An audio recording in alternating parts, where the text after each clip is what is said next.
Hello everyone, magandang oras sa ating lahat. Welcome to my videos. Maraming salamat sa panonood at lalo na sa mga nag-subscribe. Thank you guys. At kung bago ka pa lang dito sa aking videos, huwag kalimutan mag-like, comment, share and subscribe para updated ka sa aking mga bagong upload na mga videos na mayroong mga gandang kasaysayan at halaga tungkol sa ating mga barya. Guys, ito yung ating coins ngayon. Ang 1 cent ng Netherlands na si Juliana Koningin. Mayroong taon na 1979. Tapusin lang natin ang video guys para malaman natin ang tungkol nito sa baryang ito guys ng Netherlands. The 1979 1 cent Juliana Koningin coins is a part of the Dutch currency system and feature Queen Juliana of Netherlands. Here's an overview of the coins and its historical context. The general information, denomination varieties or varies. It could be a 1 golden, 2 and 1/2 golden, or a smaller denomination like cents. Metal composition, 1 golden usually composed at nickel or silver for early years. 2 and 1/2 golden, typically nickels for circulating coins. Design features. Sa ating overs ay si at portrait of Queen Juliana with the inscription Juliana Koningin der Nederland, Juliana Queen of Netherlands. At ito naman guys ang ating reverse. The denomination with the Dutch coat of arms or other symbolic designs. The coin's edge often features a decorative inscription or bidding.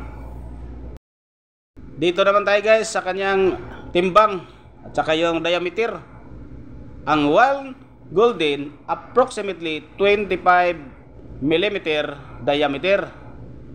At ang 2 and 1/2 golden naman larger round 33 mm. At ang kanyang mint mark naman caduceus stuffed with the wings and serpent for the attachment, along with the other marks indicating the mint master. At dito naman tayo guys sa kanyang historical context. Queen Juliana from 1909 hanggang 2004. Design as the monarchs of the Netherlands from 1948 to 1980, known for her modest and approachable style at leadership. Juliana was deeply loved by the Dutch people. During her reign, the Netherlands transitioned through post-war reconstruction, decolonization, notably Indonesia and Suriname, and modern economic growth. Monetary system, the coin belongs to the Dutch guilder system or gulden, which was the currency of the Netherlands until the euro was adopted in 2002. Coins minted during her reign are historical significance. By the 1979, Juliana's reign was nearing its end. She abdicated the throne in 1980 in favor of her daughter Beatrix. The coins reflect a stable, modernized Netherlands in the late 20th century, and they were inactive circulated.